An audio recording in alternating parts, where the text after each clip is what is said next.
Okay, it's nice to see you all again. I know we're making plans to have Tony and your husband Alexis join us, hopefully next week or the week after. I think it's going to be 2 weeks.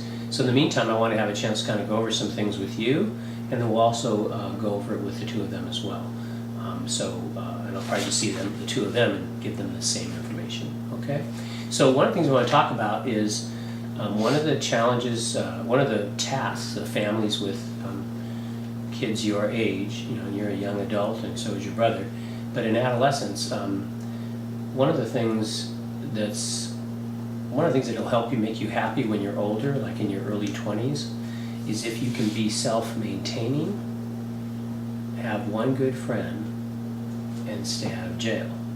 And sometimes parents laugh and say that's a pretty low bar. But if you're self-maintained, takes a lot of skills. What are some of the things you'd have to do to maintain yourself when you're in your early 20s?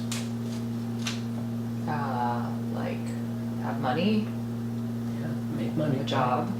Yeah, make money, deal with a job. Like have a place to live. Have a place to live, be able to pay rent, find a place you can live. Yeah. Have a car. Yeah, a car. Mom refuses to give me. Yeah. Well, one of the things we're going to talk about is this is in your early 20s, and part of becoming more independent is you have more responsibility, but you also have more choices.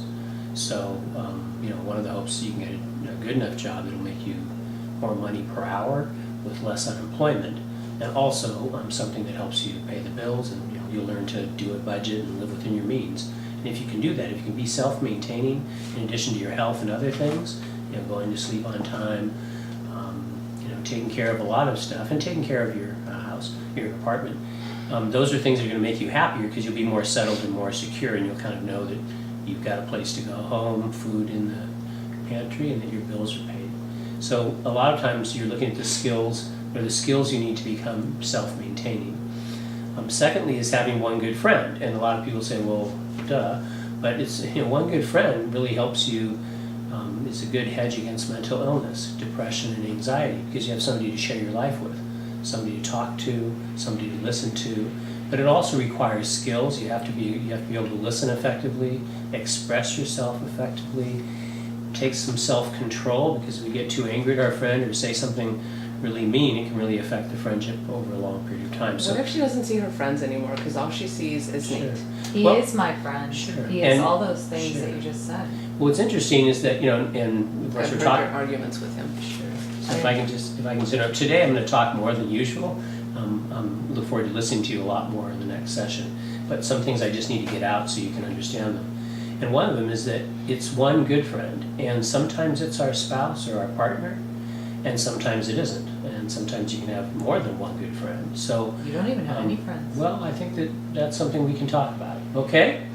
Okay, so we can talk about it. So those are kind of the three outcomes, and of course staying out of jail is important because I know people who've been able to make a lot of money and live within their means and they have friends, but they have also spent time in jail. One I can think of was in for insider trading, and he gave a lot of his money away. He made a lot of money, but when he was in jail he was not happy for those 18 months. So it's important to pay attention to the rules and authority and things like that. Okay, does that make sense to you? Yeah. Okay, you as well, Mom? It makes sense to me. I don't think it makes sense to Okay, her. well, we'll see. Like, And obviously, sure, you're if never going to jail. Sure, if I can just interrupt. I hope you it's, don't. It's nice that sounds like a common goal between the two of you, okay? And I think there's others as well, okay? I also know this is a time of conflict right now, so. And when you first began school, there are 3 rules of the kindergarten. Do you remember what those were? I don't know, color inside the lines. It's been a long time. Close. Raise your It's hand. keeping your hands and feet to yourself, following directions, and then being kind She of doesn't do that still. just a moment, and just being respectful of Or other that. people, both their things and their person. So those are the 3 rules of kindergarten. As you hit adolescence, and you probably remember in 8th and 9th grade, you started dealing with the high-risk behaviors of adolescence, which are alcohol and substance abuse, issues related to romantic relationships, and the negative influence of peers. So, and they're called the 3 high-risk behaviors because those are behaviors that can really affect you the rest of your life. If you become dependent upon substances, and most people get dependent to reduce their anxiety, if you get dependent upon substances, it can affect your both the development of your brain and your health the rest of your life. Issues related to romantic relationships. There are things like pregnancy we've talked about and STDs and other things, but also sometimes romantic relationships, because they can be so powerful emotionally, we can lose our sense of self in our relationship.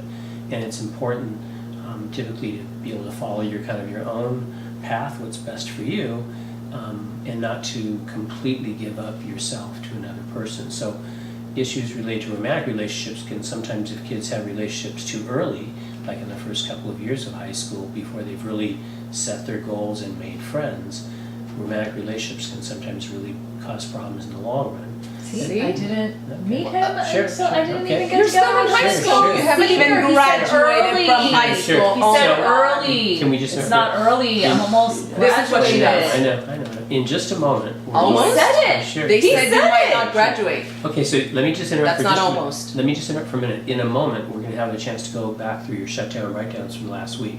But I want to have a chance to just get this out here so we can start to, this is kind of the framework for how we're going to operate in terms of the rules and expectations in the house, both for her and for her brother. Okay? So 3 high-risk behaviors. The last one is the negative influence of peers.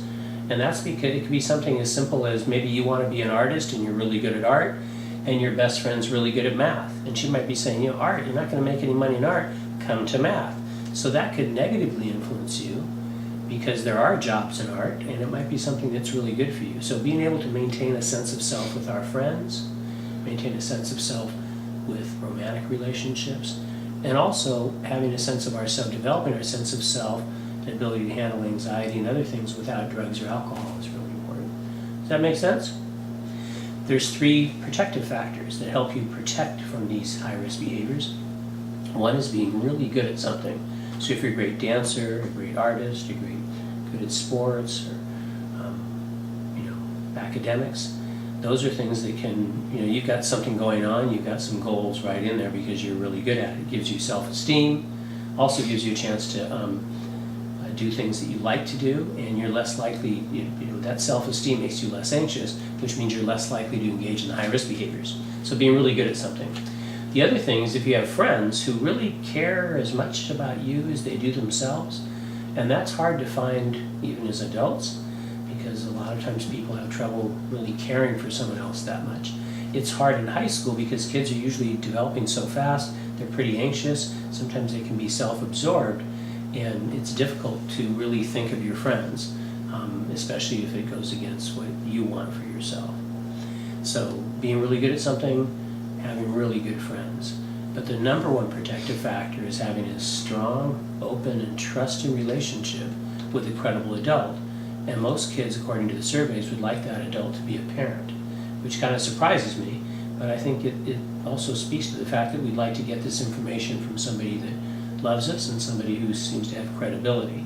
And right now, you guys are in a really challenging place because it seems to you like you're open. She speaks openly, even if it is against what you think, even if it's about you. She's speaking openly, which is a benefit, really helpful.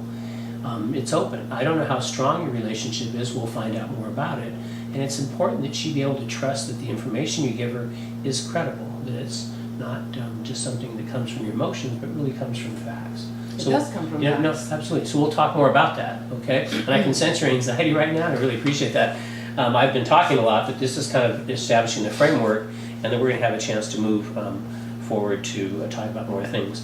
2 things I want to touch on right now is, which is important, I think when you're younger, with our children, one of the most important things to do is to acknowledge their feelings and try to give them 2 choices. Because when we acknowledge kids' feelings, they don't have to act them out.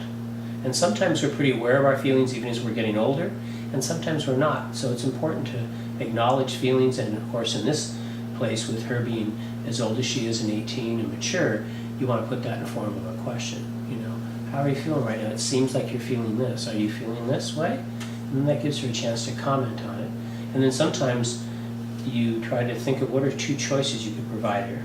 More and more, she's a part of those choices. So asking her, what would you like to do about this, will be helpful. She Okay? never asks me what I want to do. Oh, we'll start doing that pretty soon. You never Okay. want to talk about anything. Okay. Ever. Well, what's interesting is I've been pretty impressed at how both of you have been open in here, maybe in a negative way, but you've been open. So there's been talking going on, and that's communication if it says something negative. Okay. One other thing is that we want to look at the facts. Now, you're in school right now, and I know that you, I think from your phone call last week, you had attendance problems, and they're going to put you in front of the student attendance review board.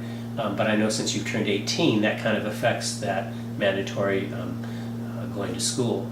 But what would be interesting to me though is that school, up until the time right now, is kind of like your job. It builds job skills. You have to show up on time. You have to do things you may not want to do, but need to do. And you have to follow the directions of a superior of someone in authority, like a boss, like a teacher. And a lot of times we don't think about high school as giving us those skills, but they do.